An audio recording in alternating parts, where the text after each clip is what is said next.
اس تفصیلی جائزے میں خوشامدید۔ آج ہم ذرا گہرائی میں جا کر دیکھیں گے کہ یہ جو انفارمیشن ٹیکنالوجی کی ریسرچ ہے، اس کی اصل بنیادیں کیا ہیں، مطلب وہ کون سے ایسے پوشیدہ ستون ہیں جن پر یہ آج کے تمام جدید ڈیجیٹل سسٹمز کھڑے ہیں۔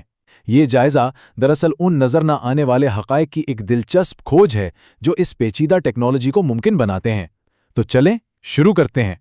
اچھا، کبھی اس بات پر غور کیا گیا ہے کہ یہ جو جدید کمپیوٹنگ ہے، اس کی ناقابل تسخیر بنیاد دراصل ہے کیا؟ یعنی وہ کون سا علمی کام یا ایکیڈیمک ریسرچ ہے جو بالکل پس منظر میں رہ کر ان تمام ٹیکنالوجیز کو مضبوطی سے سہارا دے رہی ہے جنہیں آج ایک معمول سمجھ لیا گیا ہے؟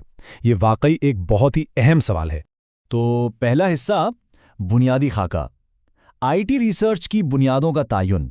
آئیے اس کو ذرا سمجھتے ہیں۔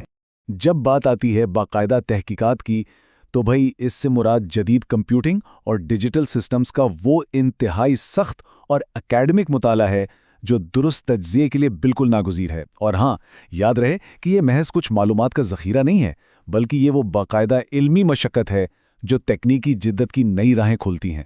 یہ سمجھیں کہ یہ ایک طرح سے ہماری ڈیجیٹل دنیا کی ریڑھ کی ہڈی ہے۔ انفارمیشن ٹیکنالوجی پر ریسرچ، اب یہ چند الفاظ محض کوئی عام سی اصطلاح نہیں ہے، بلکہ الیکٹرانک سسٹمز کے باقاعدہ تعلیمی مطالعے کا ایک مکمل احاطہ ہے۔ دراصل بالکل یہیں سے، جی ہاں، یہیں سے ٹیکنالوجی اور ڈیٹا کی پیچیدگیوں کو سمجھنے کا وہ رسمی آغاز ہوتا ہے۔ اب آتے ہیں دوسرے حصے کی طرف، فریم ورک، ڈیجیٹل سسٹمز کے اصول۔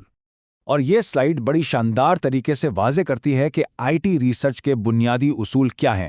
نظریاتی پہلوؤں کا قیام، باقاعدہ تحقیقات کی تشکیل اور ٹیکنالوجی اور ڈیٹا کے تجزیے کے لیے ایک مضبوط فریم ورک بنانا، یہ سب مل کر ڈیٹا اور سسٹمز کو پرکھنے کے لیے ایک بہترین، میں کہوں گا ایک کمال کا معماری فریم ورک فراہم کرتے ہیں۔ یہاں ایک انتہائی زبردست اور منطقی تسلسل نظر آتا ہے۔ دیکھیں، سب سے پہلے نظریاتی پہلوؤں کو سمجھنا، پھر ان کی بنیاد پر باقاعدہ تحقیق کرنا، اور آخر میں حاصل ہونے والے ڈیٹا اور ٹیکنالوجی کا ایک ٹھوس تجزیہ پیش کرنا۔ در حقیقت یہ ایک بالکل تجریدی سوچ سے لے کر عملی اور ٹھوس نتائج تک کا ایک مکمل سفر ہے۔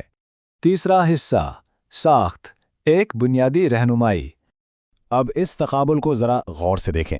ایک طرف تو ہمارے پاس مستحکم اور کلاسیکی تعلیمی نظریات ہیں، یعنی اکیڈمک سٹڈی، اور دوسری طرف تیزی سے بدلتی ہوئی ڈیجیٹل اختراعات اور حقیقی دنیا کا منظرنامہ۔ بظاہر تو یہ دونوں متضاد لگتے ہیں، لیکن سچ تو یہ ہے کہ ان دونوں کا ایک ساتھ اور متوازی چلنا ہی اس جدید ٹیکنالوجی کی اصل کامیابی ہے۔ تو اہم نقطہ یہ ہے کہ یہ سارا مواد ایک ایسی بنیادی گائیڈ کے طور پر کام کرتا ہے جو خاص طور پر طلباء اور آئی ٹی کے میدان میں نئے ابھرنے والے پیشہ ور افراد کے لیے ڈیزائن کیا گیا ہے۔ یہ انہیں اعلیٰ درجے کی علمی تحقیق کے آلات سے لیس کرتا ہے۔ یوں سمجھ لیں کہ یہ ان چیلنجز سے بھرپور دنیا میں آگے بڑھنے اور اپنا لوہا منوانے کا ایک بہت ہی ٹھوس راستہ ہے۔ چوتھا اور آخری حصہ، نیا افق، اختراع کے بنیادی عناصر۔ چلیں دیکھتے ہیں کہ یہ چیزیں مل کر کیا بناتی ہیں۔ تیزی سے بدلتی ہوئی اس ڈیجیٹل دنیا کا ساتھ دینے کے لیے ہمیں کچھ انتہائی ضروری بنیادی عناصر درکار ہوتے ہیں۔ ایک بہت ہی گہری نظریاتی بنیاد، ڈیٹا کے تجزیے کا انتہائی سخت فریم ورک، اور سب سے بڑھ کر یہ کہ ابھرتے ہوئے نئے تکنیکی حالات کے ساتھ خود کو مسلسل ہم آہنگ کرنے کی صلاحیت۔ یہی وہ عناصر ہیں جو جدت کے اس سفر میں آگے بڑھنے میں مدد دیتے ہیں۔ اور اب اختتام پر ایک بہت ہی اہم سوال جو ذہن میں آتا ہے، مستقبل میں ڈیجیٹل اختراع کا یہ تیزی سے بدلتا ہوا منظرنامہ آئی ٹی ریسرچ کے ان بنیادی اصولوں کو کیسے چیلنج کرے گا؟ مطلب جب ٹیکنالوجی اس سے بھی زیادہ تیز رفتاری سے روپ بدلے گی تو کیا یہ روایتی اکیڈمک اصول اپنی افادیت برقرار رکھیں گے یا ان میں بھی کوئی انقلابی تبدیلی آئے گی؟ بس یہیں سے ایک نئی اور پرجوش علمی جستجو کا آغاز ہوتا ہے۔ اس تفصیلی جائزے کا حصہ بننے کے لیے بہت بہت شکریہ۔